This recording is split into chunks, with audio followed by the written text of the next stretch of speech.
Hi, this is Kathy Herrmann. I'd like to share an excerpt from the Focus.com series, Simplifying Social Business, hosted by me and Dr. Natalie Pettihoff. The 10-week Focus series derived from an ebook series, also called Simplifying Social Business, written by Natalie and I, and it's available on Kindle and Nook. By way of introduction, Dr. Natalie and I are independent consultants, and we help companies ignite positive change by holistically fusing people, process, and technology. Our practices each include a center of excellence in the business of social business.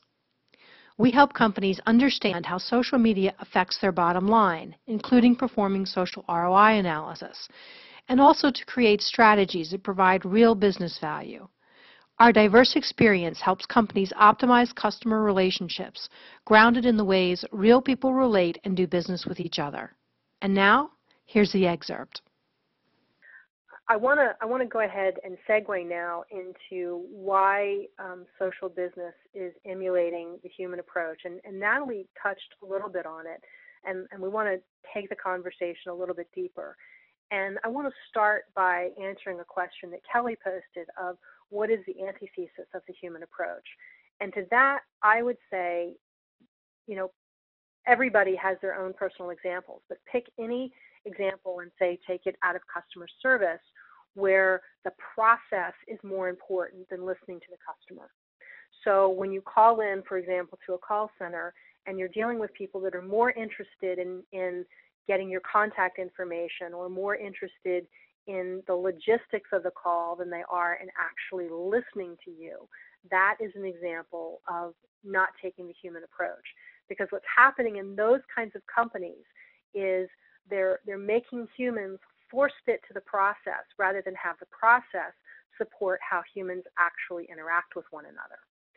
Now, we're not saying that traditional CRM is going to go away, and we're not saying that it's not important, because the reality is that social CRM is going to be built on top of and as an adjunct to CRM.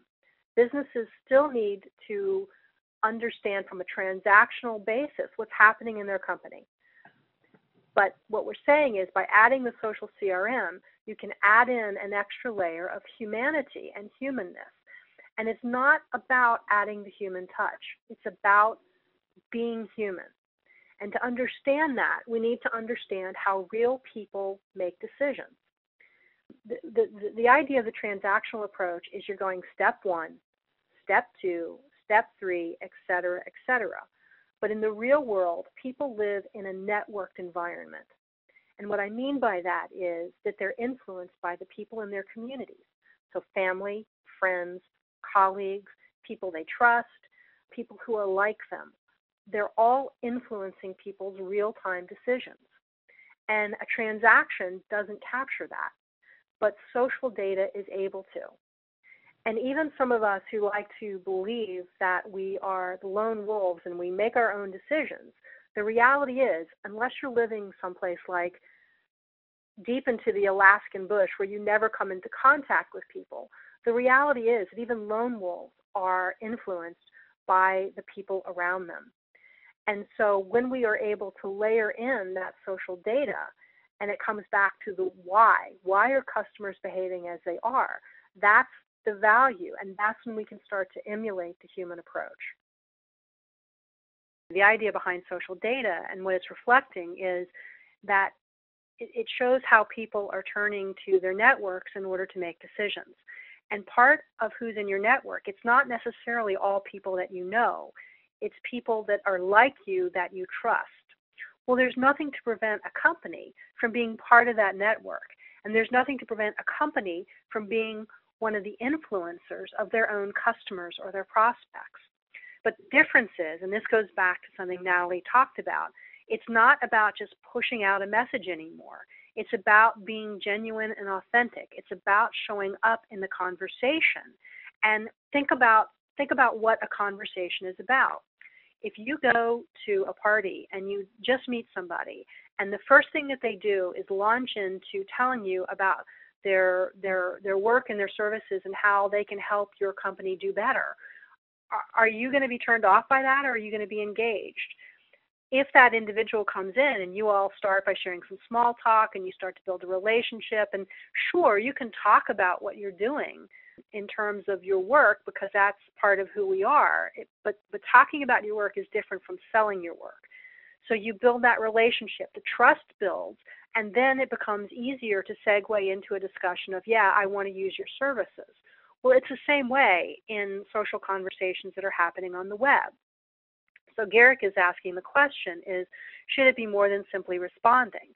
And to that I would say, think in terms of an interrelationship and a conversation, because what's happening between a company and its customers should be the same thing on the web as it is when you go to a party. It's the same sort of concept. So if a company wants to be one of its own influencers and one of its own advocates, it's got to be part of the conversation.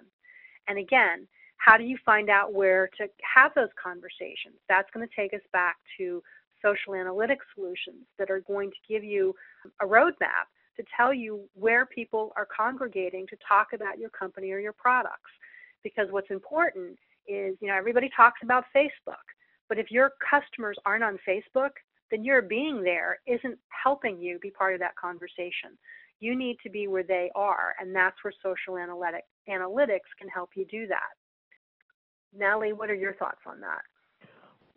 One of the things I really want to stress here is that if you have a Facebook page and a Twitter page and a LinkedIn page, you are not doing social media unless you're having a conversation. Social media is not posting or broadcasting in these channels.